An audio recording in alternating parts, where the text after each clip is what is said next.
I can't sleep when I lay in bed. Too much thinking in my head. I don't know what to do anymore. Well, come on now, tell me the score. Is there anything I can do to get out of these tragic blues? I'm a victim of circumstance. I never really had a chance. I lay down and stare at my feet. You know the world has got me beat. Hello and welcome to today's edition of Mental Health Matters. Our guests for today are from the California Rural Indian Health Board, and they're here to give us a brief overview of their services, struggles, and mental health challenges and suicide prevention for among the Native Indian populations. So thank you so much for being here today. And we have Deborah Kaukika, and she is the training coordinator and mental health education specialist.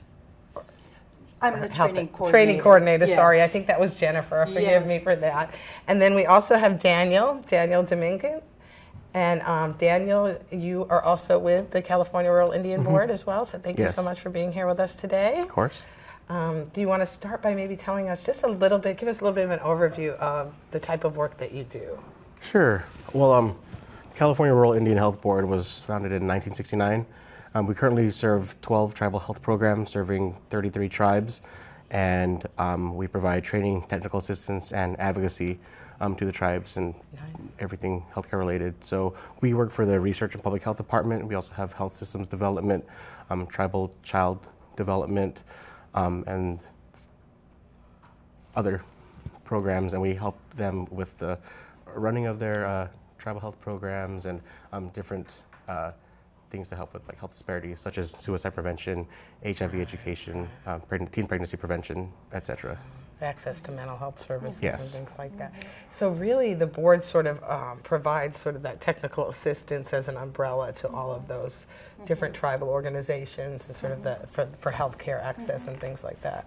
Well, very interesting. I'm so glad you explained that to me because I've always wondered. I always see you guys over there and at different meetings and things, and I wasn't sure exactly sort of what role that you filled. So thank you for sharing that.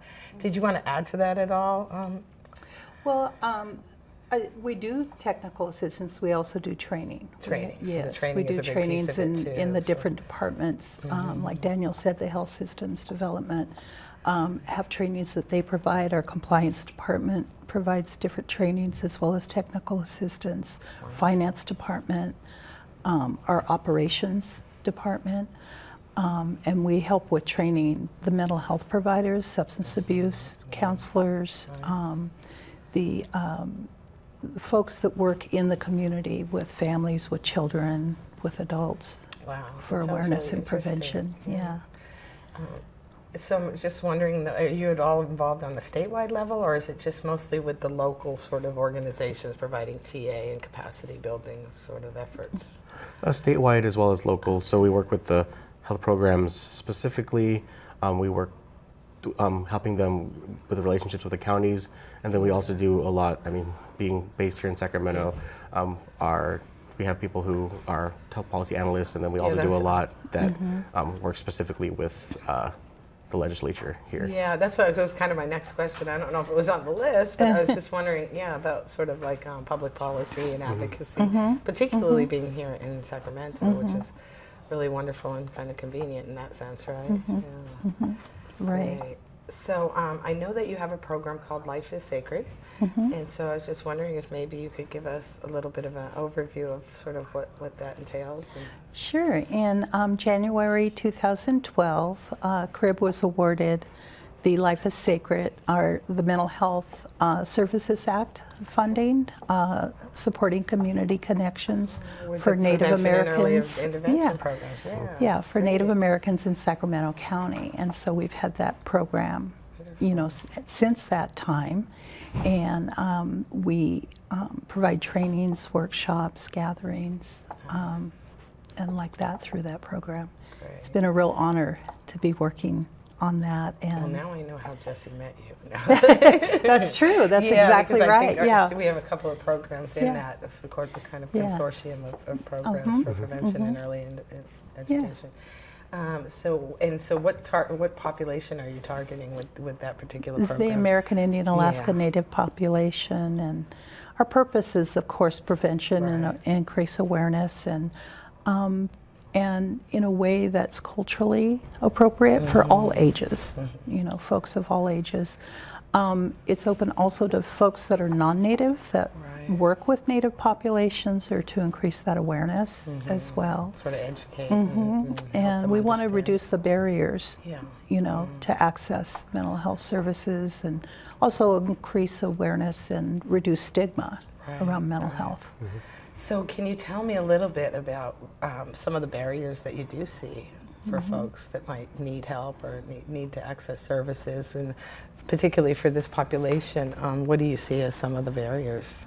Like Deborah said, stigma is one of the things. I mean, in the Native American population, as well as many other communities of color, going outside and trying to seek treatment, which is also a, I guess, dirty word, is something that's very difficult. So a lot of what we do is to make it, you know, again, destigmatize, but then also make it accessible. It's not, treatment is wellness. So then, you know, we try and incorporate tradition and cultural appropriateness so that it doesn't look so foreign. And So different, Exactly. yeah. So more of sort of the community-defined practices for your particular community that maybe they find to be healing and to promote wellness and some of those things. I think those are some of the things on a like sort of a policy level that we look at and we think, well, you know, communities really can define sort of what they think the needs, or ways to address the needs in their communities, and so often those are the things that aren't really funded.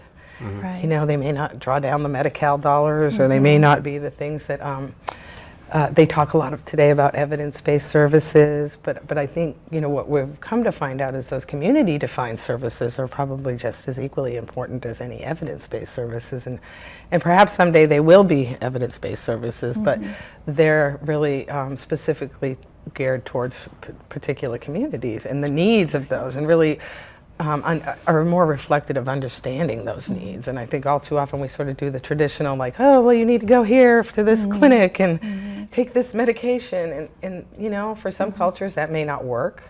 For some people, wherever we're at in life, that may not be the thing that, you know, helps us to access services. So what are some of the things that you think would be helpful for the communities that you're working with and that you identify with? Well, certainly, and research has shown that art therapies work, culturally based modalities work, and of course, you know, being a Native person and participating in different ceremonies and practices, they aren't best practice according, you know, like to the certain standards, SAMHSA and the other academic standards. the academic standards, but for us they are.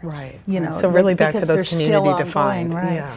And that's the value of the Sacramento County Mental Health Services Act, is they've allowed for this funding to go not only to Native Americans, but Hispanic, African Americans, other special populations, where we do see barriers, and there are higher risks for, you know, various reasons.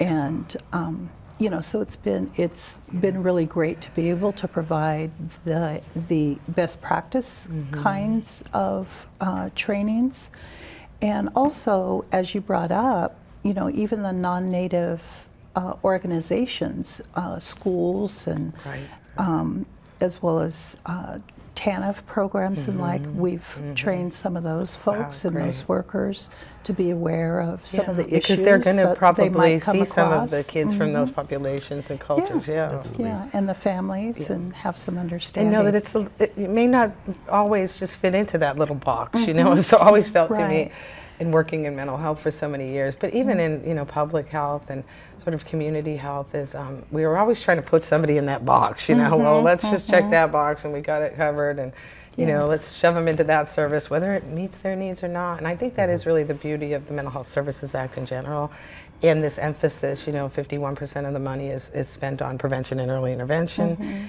and that was really sort of very, thoughtfully considered. But obviously we know that that isn't necessarily treatment, and there are a lot of people out there that that are kind of upset about that. But I think the idea is that we try to help people and build that resiliency early on when they recognize things, and sort of try to build that community around them and those natural supports, and to hopefully prevent from those, higher levels of care, or having them be hospitalized, or needing to necessarily take medication. And so to have that flexibility, which we really never saw before in the mental health system before MHSA, is really pretty wonderful, I think. And I certainly hope with, some of the vocal folks out there that piece won't go away, because I think we haven't had it long enough to see the real trajectory change, long enough to really be keeping people out of those higher levels, and just the idea that we can give services that really reflect the needs and the cultures and the ethnicities of people.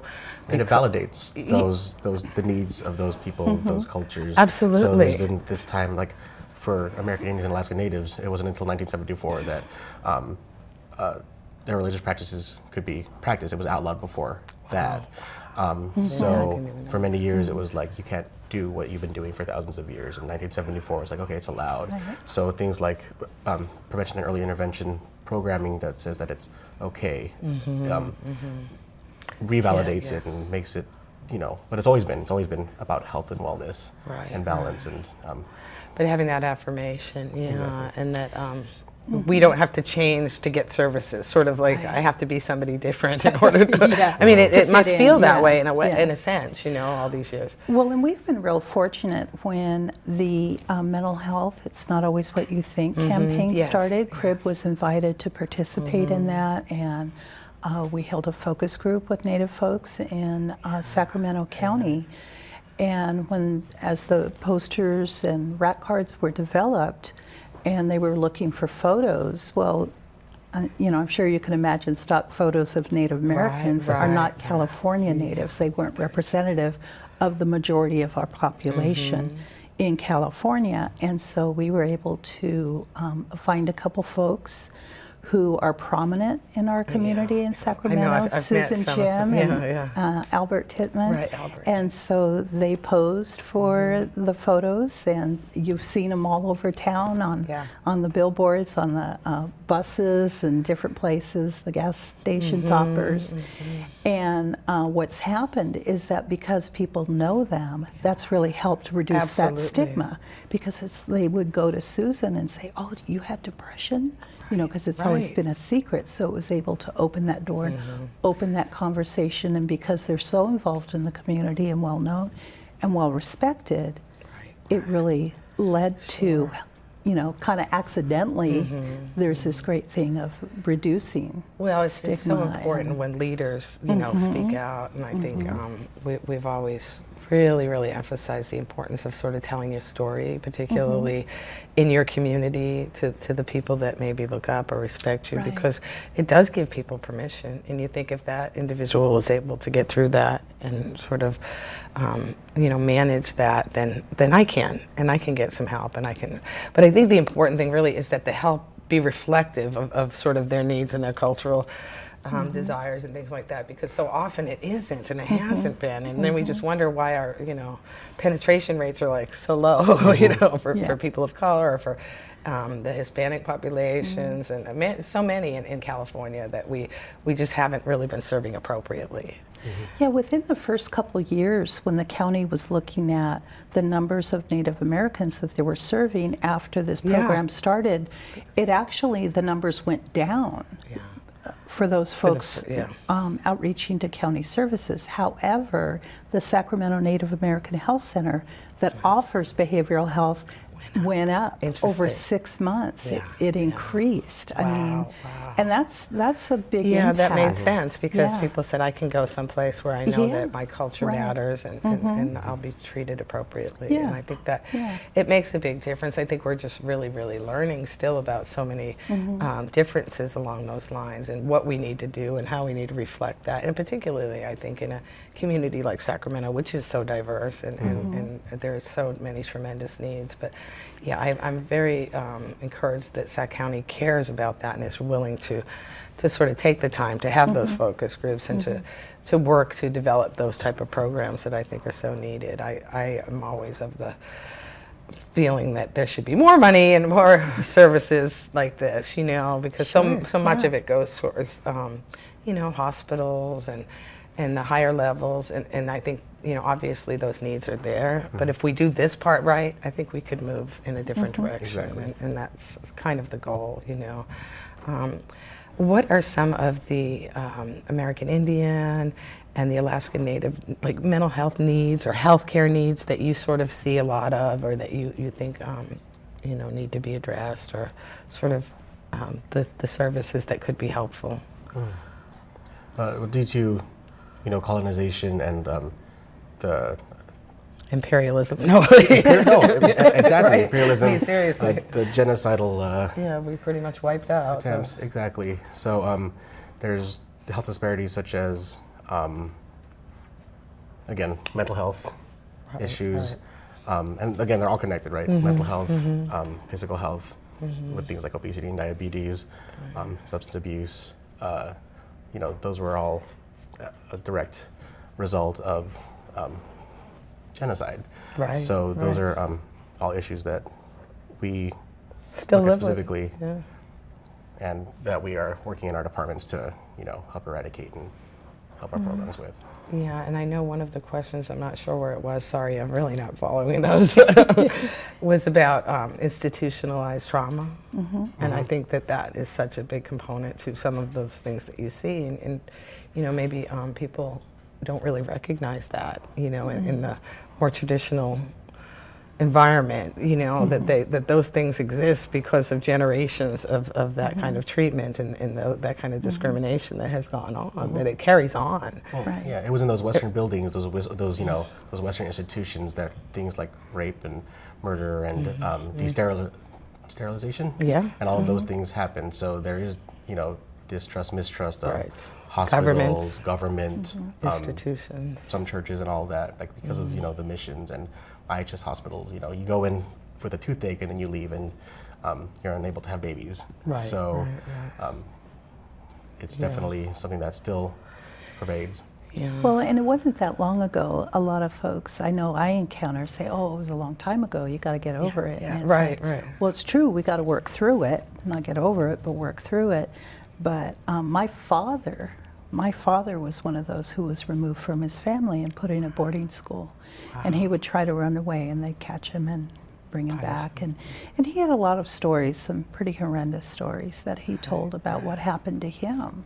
So it isn't really 500 years ago that we're talking No, it about. isn't. It's Yeah. our previous and current generations. Right, right. And we really only had the civil rights movement in this country in the 60s.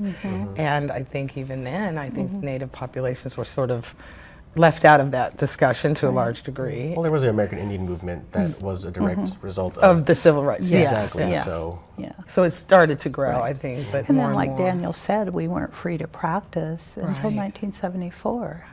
But And all of everybody those- else in America had the Constitution and the freedom, religious freedom, Yeah. but we didn't. Yeah, it's so interesting to me when you think of all those tenets of our, you know, foundational of our nation, really, and how it was really about sort of that freedom, and yet it was only for some people. You know? Yeah, Like, yeah. I'm not really sure how they squared that all in their rationale, but Yeah. you know, it's just, I think the ideals were there, and hopefully they are available to everyone in our country today. But I think that has been a fight. It has been a fight, and it's been a struggle. And I think that not only institutional trauma, but that historical trauma, when people have, you know, gone through these kind of traumas over time, that it does pass on to the next generation, even if maybe they don't experience the same type of disparity or the same type of discrimination. That's with the family, it's with the community, and that will stay for a very long time until we start to really get this right, for a very long time. So And, it's and equally, that's one of the challenges, is that depression, anxiety, those kinds of things are accepted. Everyone right. is depressed. Experiences Everyone sometimes, yeah. has anxiety. It's Yeah. not something you go to the doctor for, because everybody's got it. Right. We just It's deal with it. accepted, yeah. very interesting, yeah. So I know we talked a little bit about the barriers, but what kind of things would you think that you would like to see more of that maybe can help with that? I know for us, as we're dealing with some of the prevention programs, and sometimes we don't have an easy streamline to sort of, if somebody identifies as needing services, so now what do we do, you know? And how do we get them in? And despite all the hard work of everybody over the last, you know, decade or so with the Mental Health Services Act, there's still long waiting lists, and there's still programs that, you know, we worked on the California Reducing Disparities Project, and we served the LGBT populations in that particular program. But we learned a lot about these ongoing disparities that have existed for so long, and how, you know, we don't have programs and services that really meet those needs. And so we always struggle with that, like, okay, how can we get this person in if they say they need help? You know, okay, that's what this is all about, prevention, so now we're gonna help them if that's what they need. And it's just hard. We struggle with that on a daily basis, so I imagine that you folks do as well. And you know, we have our tribal health programs, but then again, not all natives only seek services in those areas. Right. So kind of what you were saying, like serving the LGBT population, you know, there needs to be like awareness and education. It's not just our services that need to serve these people, it's everyone. It's everyone. And there's like not much cultural responsiveness in a lot of other places, and there's just no education. Again, they think that American Indian history was 500 years ago, and that people only dress in certain ways or don't even exist anymore. Right. So a lot of people that live in Sacramento County don't even know that there's a reservation here in Sacramento County, Wilton Rancheria. Exactly. I'm from San Diego, and most people that I met, not most, many, that I met didn't know that we had the most reservations of any county in the country, and where I'm from. San Diego. Yeah, so just acknowledging that, you know, American Indians are still here. Is kind of step one, and we can't do any services or do any education or awareness if there isn't even acknowledgement of existence. Yeah, I think that's something we encountered a lot with the LGBT populations when we were working on that project, because we did these focus groups throughout California and all of the counties, and people would say, well, they don't even know I exist because there was no data collection being done, and there's all this controversy about how to ask those questions or whether to ask those questions, and what we heard again and again, and then we came back and we shared with there were 5 different populations. The Native American was one, and the Latino and African American and the API population, along with LGBT, and all of us would come together and have these discussions and realize that what we found was there were invisible populations throughout California, because nobody really either knew they existed, kind of cared they existed, or in any way were responsive to those needs, you know, particularly this was a mental health project. And so it was a big eye-opener for me, because I thought, we've got to get better at this, you know. And so you have these research, community-based research projects, but now what? Now how are we going to, you know, how do we push it forward? And it just seems like it takes an awful lot of time.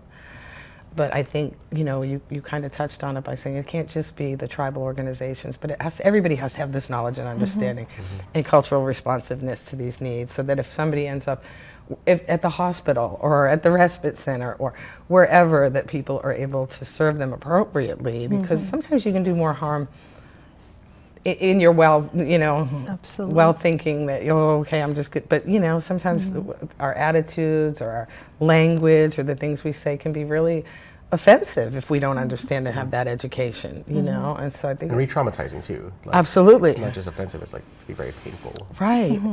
And in a time where you need the help and support. So yeah, we were fortunate too in starting that same way. When we started this project, we started with a paper survey.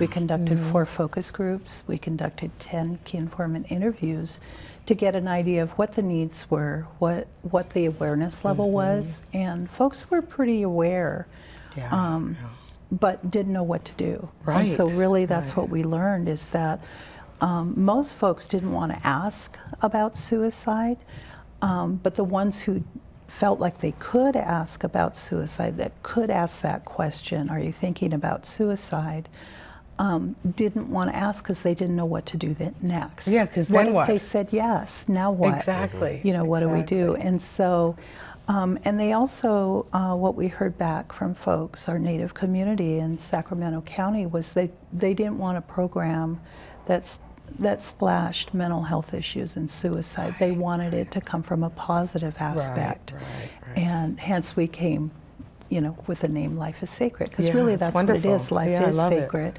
And like Daniel had talked about, we've got our mental, emotional, spiritual, and physical self that we have to keep in balance, and it's a challenge, for everybody, not just Native folks, but everybody. It's hard to maintain that balance. And sometimes the experts that know how to do this right are in your own communities. Yeah, exactly. I mean, I think that's what we're really learning is that, it's not, we don't necessarily need all of the people with, not that it's a bad thing with all the degrees or, doctor, but maybe sometimes it's our own people in our own communities who can help with some of the solutions. Right. Who often have the doctorates and the master's. And they often do so- too, Yeah, exactly. yeah, so you get both, So you can which have is both. amazing. I think is really Yeah. important, but Yeah, so we've been able to provide, as I said, those best practice trainings and incorporate. so you and guys are almost like a infuse the receptacle for some traditional, of those the things so that cultural- people can come to you for those. Like if they were Yeah. starting a new program or if they were needing some training or We do have a lot of people or programs that are looking to expand or do certain kinds of service delivery, and then they'll come to us and be like, "Hey, can you help us with A, B, and C? Right, We're trying to right. expand this way or this way." So yeah, that's great though because you Yeah. really do need some kind of leadership along those lines and somebody to help you sort of chart that course because Right. it's very hard, you Yeah. know. We talked a little bit about suicide and I'm just wondering, how much of an impact that has on the community that you're working with and what do you see around those kind of needs? It's very impactful, and one of the things that happens is that Sacramento being an urban area and being an area where this is land-based for many of the populations, there's also a lot of us from out of state or out of the area that live here and have been affected by suicide. And so when we hear about a suicide, that recalls our own grief if we haven't dealt with it. It can cause us to think suicide just might be a solution, especially if there's taboo about talking about suicide. It makes it very challenging. It's hard to understand why someone would choose that or be in that place. There are the suicide rate in Sacramento County for Native Americans is over 19%. I thought it was high. It's very, very high. It's very, very high. And throughout- overall, it's a little bit higher than overall, the average. Yeah, nationwide, Yeah, it's exactly. higher as well. It's slightly higher, but I didn't realize quite Right. how high it was. for Yeah, and so when you hear about someone suiciding, and you come across somebody who's related to that person who suicided, even though they may not live in Sacramento County, Right. or there's a relationship of some sort, or there's a memory of someone else who suicided. The things we've learned while doing this work has been very, very interesting, and we've been able to, in knowing this, we've been able to try to help address some Those of these issues, things, and allow a space that's safe to talk people about to talk about, suicide. When we first started doing our trainings, we would, carve out a 3-hour time period for trainings, and Daniel's seen this too. And in some cases, it's the first time people have been able to talk about their suicide story, and we want to allow for that, and sort of give it's that important. safe space. and- to share and to, then folks are connected Right. in that way. Are there support groups or events or activities that people maybe who are watching today would maybe be able to attend or to know about? And can they call you or, what's the best way to sort of... They're certainly welcome to call either of us. Also, the Sacramento Native American Health Center provides a lot of, we work really closely with them. And they, of course, provide the direct services, but they also have various different they do have groups some for support groups. diabetes and wellness and talking circles, which is a more traditional kind of way of a gathering and support on individual levels. And through the workshops that we've done, it's really brought the community together a lot better, and we've seen increase interest. Right. When we do a suicide awareness prevention or intervention training, the first one we did was, I think we were about 4 months into the program, and we barely got like 11 or 12 people, and one person had to drop. And the last one we offered in this past February, we had to bring on another trainer because we had 40, So the word is people. out. Yes. Yeah, I think, it's Yeah. always when you're starting a program. Yeah. I think we used to laugh because we've done support groups forever, and they'd go, well, you only had 2 people. I'm like, 2 people's a group. Yeah. Then people know you're going to be there. And then they start to come, and over time. Or and we'll send you, and okay, how was it? Right. We It do was that. so funny. I just always remember that, and always telling the funder, well, it's a start, and it is a group. There were 3 people, and it's like, but it's hard sometimes. But I think people, once they know, and that consistency, and it meets at this regular time, and there is that safe space, people do sort of tend to gravitate. It just takes a little while to get that, to build up that sort of group of people, and then people come and they go, and so most of our groups now have more people than we can even, have than we even have the capacity for. But I do remember those days. But I think it's that sort of that persistence, and that they know that you're there, and that they know that they're, it's a safe place, because people are also testing you. Are they for real? Are they, authentic? Is this really something that I can feel safe at? Exactly. And I think that is really, really important, particularly if people have experienced some level of trauma or system involvement that maybe didn't go well, or just that mistrust. I think is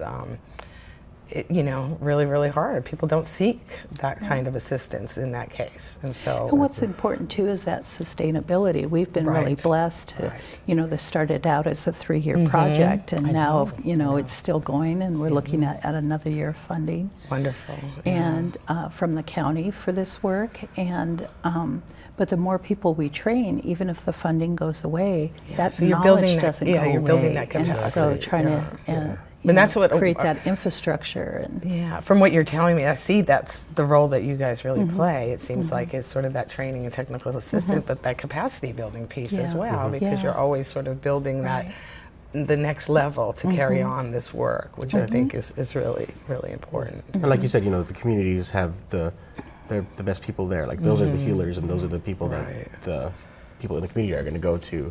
So building that strength and capacity and that knowledge within the community is what's most important. Absolutely, because people want to go, especially around mental health issues. I would say with any kind of health issues, but for myself, in dealing with a mental health problem in my own life, I needed to know that I could trust that person to talk to, and that's just not easy to do.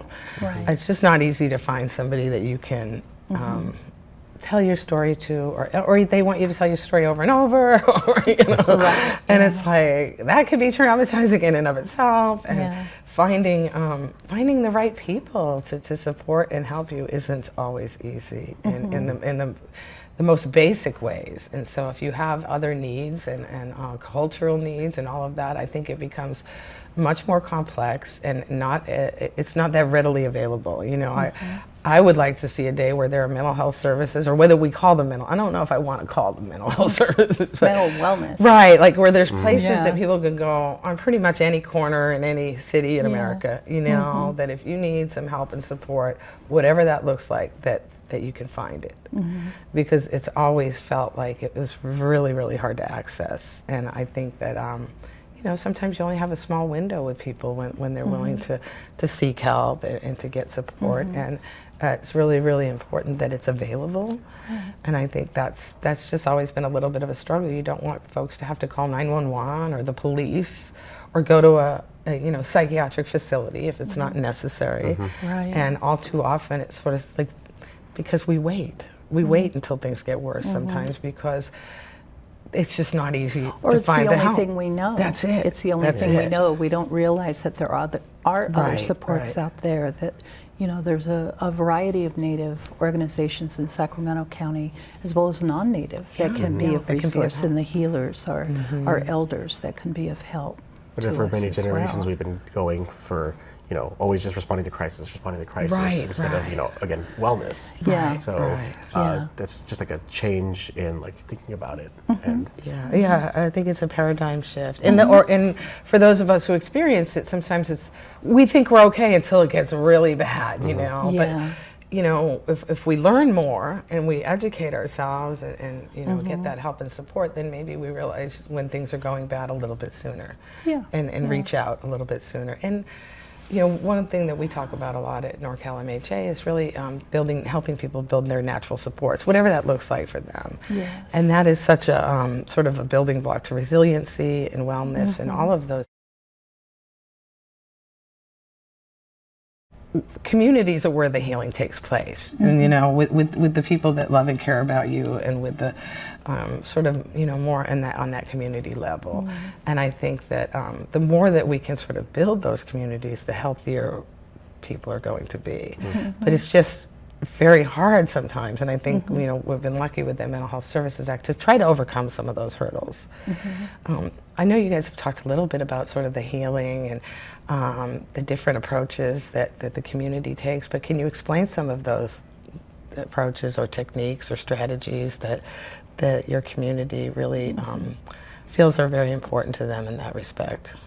the clinical ones. So like, Or the non-clinical? I'll do the clinical ones. You did it. So there's Safe Talk, which is suicide alertness training, and it helps people in the community be, as the word it says, suicide alert. So being aware of signs that people might be showing that may point to possibly thinking about suicide.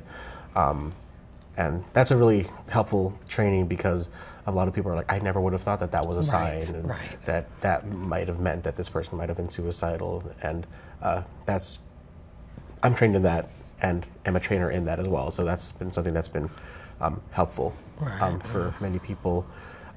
There's Suicide Talk, which is a step before that, and that helps people to see, I guess, thoughts of suicide through the person who's thinking about suicide's eyes, and like going into their brain. It's like, what are they thinking? What are they feeling? And to kind of help them gain empathy about it. And that's kind of, I guess, the first step for a lot of people is like, well, I can't even get into that person's brain. I don't know what they're thinking. It's like, well, this is what they might be thinking, to help them understand that. And then there's Assist, Applied Suicide Intervention Skills. We've all had, I think Of all the course. SCC programs have had exactly. these. But it's wonderful. It's a great training. And it works well because, again, you kind of get parts of the Suicide Talk and Safe Talk in Assist, and you get to know what the signs are. You kind of get to understand and empathize with how the person who is suicidal is feeling and thinking. And then you get to, again, learn all those first aid skills, which is very important. So, and the way that those are all structured, especially with Assist, where you get to hear everyone else in the room's like stories about suicide. Sometimes that is also their first time being able to share that with anyone. So it really kind of helps others not feel alone and isolated in that way. So. Thank And, you. and in conducting those trainings, we end up with a network of people who've been trained, Who can help, and support each other, care for themselves, and as well as care for their, family and friends, and even strangers who you might come across that, maybe something doesn't look right, and you feel comfortable asking. And I'm trained as a trainer in those also, in those curriculum also. Those were developed by Living Works. They're based in Canada, but I know. native That's interesting. That's more for the audience no, than I than you, noticed that. 'cause I know noticed you that know. as we've been, and when I do the trainings, I like to term it as the appropriate resources, appropriate referrals, because it isn't, like you said, it isn't always 911. It isn't always a mental health lockdown. It That's isn't it. even That's always it's mental kind of what we health. don't want, really. It just I think, depends. It depends on sometimes what it that's all is. sometimes. But it's sort of like building the safety net that you guys are doing by training these people, Exactly. making sure people are educated. If they Yes. see the signs and the symptoms, they can do something about it. Yeah. Yeah, absolutely. But identifying community Or people, even right? if you're concerned, but if I'm concerned about someone, I know you've been trained, I can go to you and go, I'm concerned about my friend, can you help me come talk Right, to him? right. There are some cultural barriers that help too, in that if we're concerned about an elder and say I'm a young person, it would be inappropriate for you to me go, to yeah. go. So I would go to an elder and say, could you come with me and do this? So, again, the more people we train, the more helpful it is. Some of the native-based referral programs might be, through SNAC, through Native Dads Network, through the Intertribal Council of California, California Indian Manpower. There's a lot of different organizations that can help. There's also medicine people there that can help in ceremonial. Especially when we're talking about that trauma that we were discussing earlier, that historical trauma and intergenerational trauma, it really is a collective grief. And so to heal together, is a real powerful, through ceremony, through ways that we clean ourselves and our homes, our environments, So can you tell me a little bit about what does that look like? I just am curious really more than anything, but I think that there's such truth to that, and that people will gravitate to that from these cultures because that's part of their life. This is part of what they know. And so sometimes those things are the things that can heal us best. Yeah. And I don't mean to negate medication or therapy or other things, but sometimes those are the things that sort of Sometimes will you meet need our Western medicine. Yes. I notice he doesn't have a cast. Wellness. It's pretty resilient now. It is. He keeps trying to carry things, and I have to keep taking them away from him because. Just my community support system. Right. Oh, I there am. you go. Yeah. I love it. Yeah, but I'm just kind of curious as to, are there particular ceremonies that could be of help or that someone can participate in? And if people may be watching and they might want to attend or be a part of that or learn more about it. Yeah, I think that they can contact us for that. In a ceremonial way, we really don't, broadcast and I see. advertise Okay. about, Yeah. what we do and Right, how it's it's more done, private. and Yeah. even necessarily who, our healers Right. are. I see. Okay. Yeah. So, but if someone is interested, they can certainly always contact call. us, and we can. And so, Well, and then there's also so many Different. tribes Yeah, and, and everybody a little bit Yeah. different, right? Exactly, or a lot different. Right, So, right. we have our tribes here in Northern and Central California, but Sacramento being an urban area, somebody might be coming from one of the reservations in New York State, and they might need something that's different than someone that's coming from here in Sacramento County. So, and then having the referrals and having the knowledge, but again, not broadcasting it out because a lot of it is just done by word of mouth or in person. Right. Yeah, exactly. So that makes sense. Yeah, and it's probably very private in a way for particular obvious reasons. Yeah, there's been a lot of stealing. Yeah, I was wondering. Yeah. Straight up. Yeah, So yeah. there's very appropriate mistrust of the outside, and I'm a non-native, so for me to be working in the community, I have to make sure that I don't do anything. You keep that trust. I have to make sure that that trust is Sacred kept. in its own way. It is sacred. Yeah, absolutely. Exactly. I know for my children on their dad's side, they have Micmac Indians from the Northeast. Yeah. Yeah, French very, very Micmac, different. yeah. Oh, really? Yeah. I know people out here go, no, Susan, that's not even true. And I said, I'm telling you, it really. And that tribe is almost extinct, really. I think now we only have very, very small numbers in the northern part of Maine and Nova Scotia. Their grandmother was from Nova Scotia and was raised on the reservation, but they always want to learn about their heritage and I don't know very much about it, and I take them back to the reservation sometimes, and it's very, very interesting, and and you can kind of see the influence in their lives a little bit, physically, obviously, but it's so different, and depending on where the tribes are and sort of what the influences have been, but very, very different depending on which part of the world that the tribes are at, I think. But The I good know. thing with here in Sacramento County is, and this area in general, right? A lot of the service providers are very cognizant of that. So it's not a forcing of their ways, Right, but right. like they help you explore where you're coming from. So if you're coming So you can from figure it out. exactly. So and then they'll help you with that journey. Really? So That's nice. Yeah. Yeah, I think we're pretty sensitive here in Sacramento, but if you go to some of the rural communities, like we have a program up in Amador, and there's quite a few Native populations there as well, and they do the talking circles.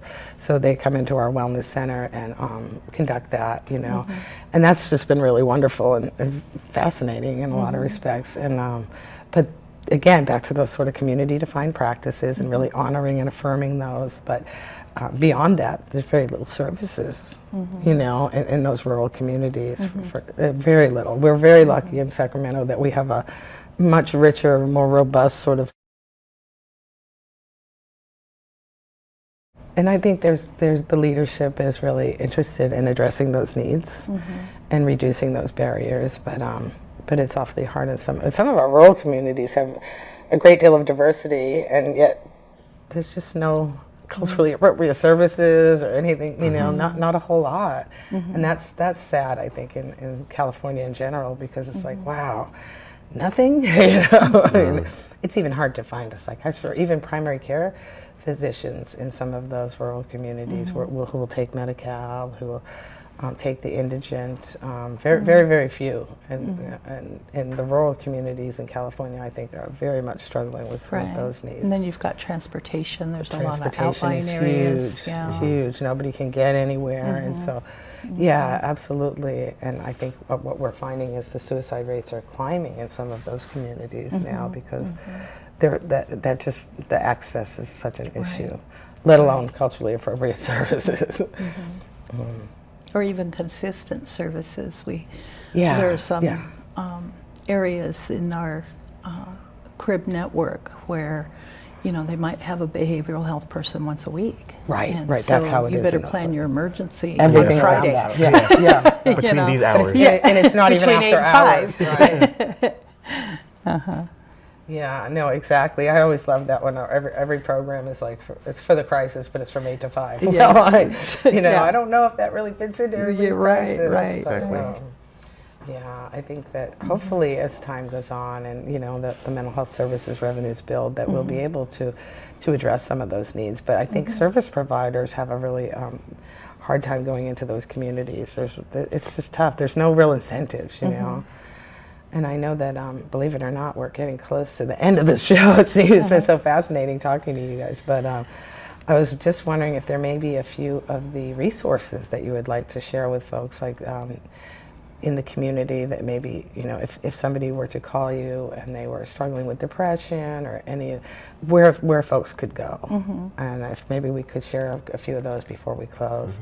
And I think that we have a list as well that we'll run at the end of the show. But awesome. Good. So, Well, certainly if someone calls, the first thing we're going to ask is if they're thinking about suicide, just so that we know whether or not that's going to be the main issue to address.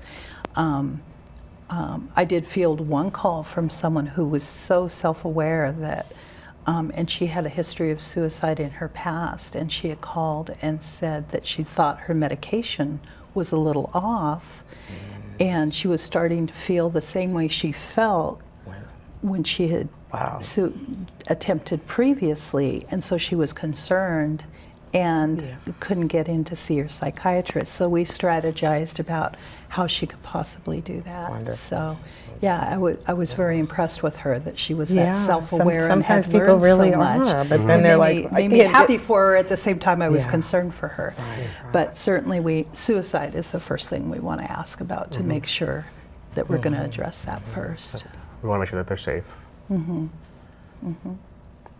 Yeah, absolutely. Yeah. And in terms of the American Indian and Native Alaskan populations, are there a few culturally specific programs that people can go to in Sacramento? Yeah, the Sacramento Native American Right. Health Center. I thought we were going to say it together. Yeah. Sacramento Native American Health Center.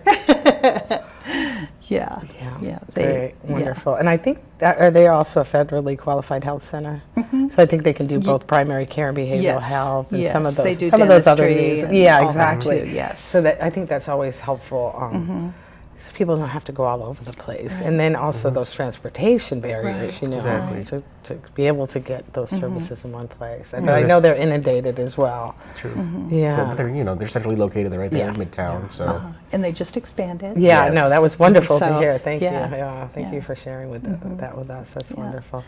And are there any other There's particular- the Native Dads Network in Sacramento County, and they've actually expanded to other counties as well to support, you know, Nice, for for families. dads, The Shingle Springs Tribal TANF okay. offers support as well Wonderful. for families that qualify for TANF. Excellent. Yeah.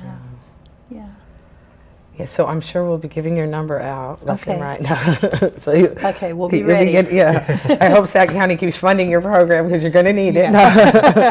It's very important. But thank you so much for being here today. I Thank think you. it's been such a learning experience for us and hopefully a resource to anybody in the community that might be watching or listening today, because I think it's just so important that we meet people where they're at and that we affirm whoever it is that they believe they are and whatever the culture that they come from, and that we are responsive to those needs. And particularly, you know, my passion is mental health, around all health, I think, but particularly around mental health because it's so stigmatizing and it's such a sensitive thing. And when we admit that we have a mental health problem or challenge, it takes a lot of courage, and so the help and support needs to be there.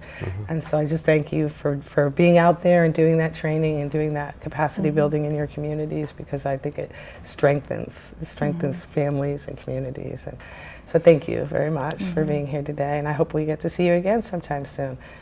And thank you for watching today, and please remember that your mental health matters.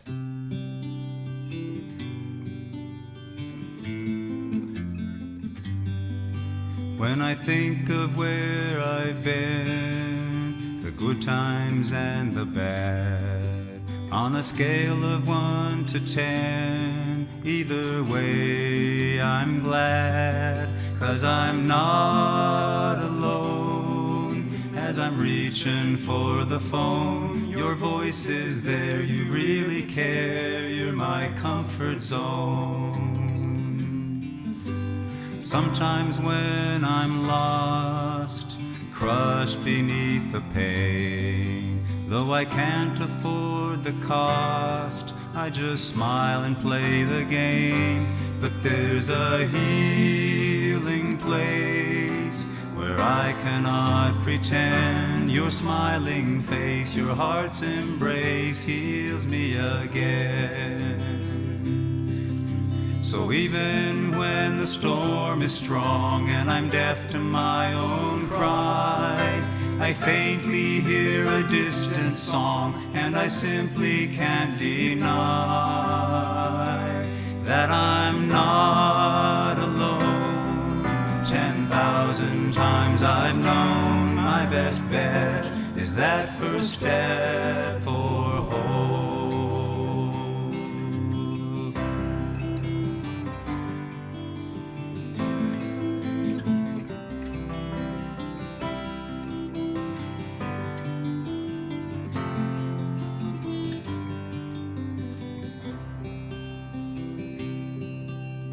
Trying to stand tall, I'm haunted by the past. With my back against that wall, one thing is clear at last. The kind of love you show to me flows from an endless stream, with shores so wide it won't subside. My mind had never dreamed how I'm not alone. Even when I'm on my own, your gentle touch is much too much to let me roll. So even when the storm is strong and I'm deaf to my own cry, I faintly hear a distant song, and I simply can't deny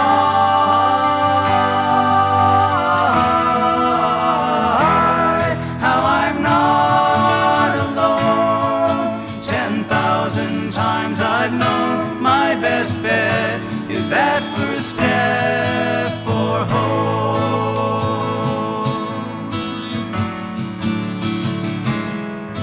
When I think of where I've been, the good times and the bad, on a scale of